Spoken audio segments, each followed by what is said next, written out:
This week on The Gingers Watching, we're going back to a very special moment in my life.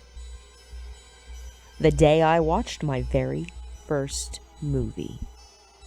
I was 3 years old. My mother, a die-hard Stephen King fan, was watching one of the most underrated King adaptations, Silver Bullet.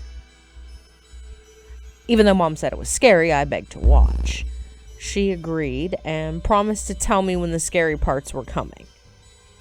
So there I was, 3 years old, sat on the end of the sofa, hands over my face, peeking through my fingers. And that began my obsession with werewolves. Stephen King movies are notoriously hit and miss.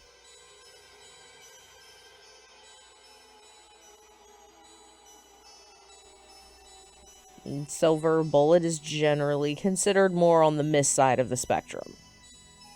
Rick Hogan of the Chicago Tribune gave the film 1 star and said that it's about as frightening as a rubbery Richard Nixon mask. But to be fair, a rubber Richard Nixon mask is kind of terrifying. In recent times, though, the film has found a more appreciative audience. Felix Vasquez Jr. wrote in a 2013 retrospective, Silver Bullet features one of the best climaxes in a horror film. But the moon is full. And your parents are gone. And I did win a subscription to Popular Mechanics. And I gotta agree, Felix. I've seen this movie 100 times. And the final scene still keeps me on edge. The Silver Bullet is based on King's novella Cycle of the Werewolf. It's 1976 in the small town of Tarker's Mill. Our town's long nightmare began that night.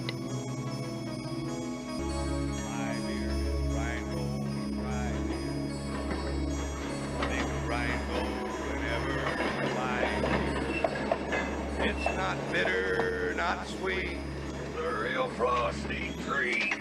Won't you buy Rheingold beer?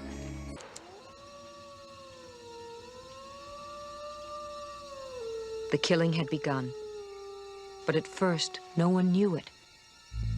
You see, Arnie Westrom was a chronic drunk, and what happened seemed like an accident. The coin setting is typical King, but it does seem extra sinister when it's serving as the backdrop for a howling monster that regularly rips people to pieces. If you've not seen Silver Bullet, stick with me while I explain why you should. First of all, Gary Busey. Find Gary Busey.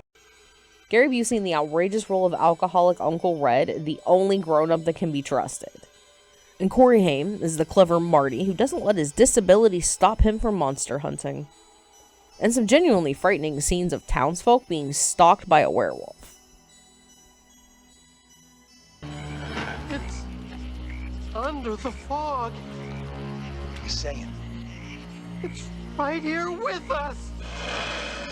Everett McGill is every bit as menacing as you'd expect the Reverend in a small town with a big secret. You meddling little shit! And fortunately, you don't see much of the actual werewolf until the end, when I'm pretty sure you can see his zipper. Effects-wise, this is far from an Academy Award-winning Rick Baker creation.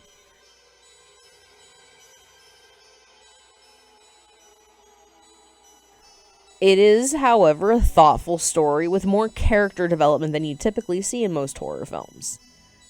Red isn't just a drunk uncle, and Marty isn't just a kid in a wheelchair, and the bad guy isn't just a werewolf.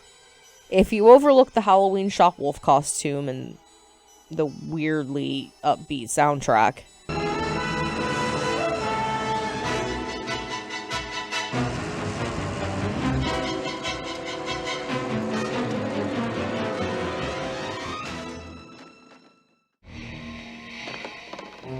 Silver Bullet's entertaining and suspenseful with genuinely scary moments and a terrifying villain. It has rich characters and some funny-ass dialogue. Not a Bobby, you're gonna make lemonade in your pants. It's a clever movie. More clever than it gets credit for.